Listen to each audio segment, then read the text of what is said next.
ಆಧರಿಸಿ ಅತ್ಯಾಚಾರವೆಸಗಿ ಕ್ರೂರವಾಗಿ ಕೊಂದಿರುವ ಘಟನೆ ಆ ನೆಲದಲ್ಲಿ ನಡೆದಿದೆ. 11 ವರ್ಷದಿಂದ ಅತ್ಯಾಚಾರ ಕೊಲೆಗಳಿಂದ ಸೌಜನ್ಯಗಳ ಕುಟುಂಬ ಹಾಗೂ ಸಂಬಂಧಿಕರು ನಿರಂತರವಾಗಿ ಹೋರಾಡುತ್ತಿದ್ದಾರೆ. ಆದರೂ ಇನ್ನೂ ಆ ಹೆಣ್ಣು ಮಗಳಿಗೆ ನ್ಯಾಯ ಸಿಕ್ಕಿಲ್ಲ.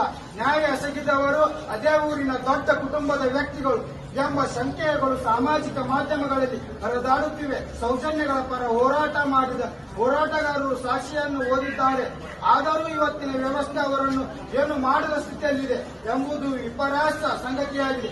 ಆದ್ದರಿಂದ ಅತ್ಯಾಚಾರ ಎಸಗಿದ ಮತ್ತು ಕೊಲೆ ಮಾಡಿದ ವ್ಯಕ್ತಿಗಳು ಯಾರೇ ಆಗಿರಲಿ ಅವರ ವಿರುದ್ಧ ಕಾನೂನು ಕ್ರಮ ತೆಗೆದುಕೊಂಡು ಅನ್ಯಾಯಕ್ಕೆ ಒಳಗಾದ ಸೌಜನ್ಯಗಳ ಕುಟುಂಬಕ್ಕೆ ನ್ಯಾಯ ಕೊಡಿಸುವ ಕೆಲಸವಾಗಬೇಕೆಂದು ಈ ಹೋರಾಟದ ಮೂಲಕ ಆಗ್ರಹಿಸುತ್ತೇನೆ. ಎಲ್ಲರಿಗೂ ಧನ್ಯವಾದಗಳು.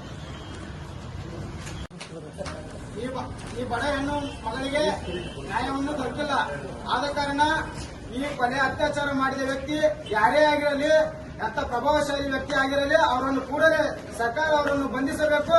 ಈ ತನಿಖೆಗೆ ಹೊಸ ತಂಡವನ್ನು ನಿರ್ಮಿಸಿ ಕೂಡಲೇ ಇದನ್ನು ತನಿಖೆಗೆ ಒಳಪಡಿಸಬೇಕೆಂದು ದಲಿತ ವಿದ್ಯಾರ್ಥಿ ಪರಿಷತ್ತಿನ ದೊಡ್ಡ ಆಗ್ರಹವಾಗಿದೆ.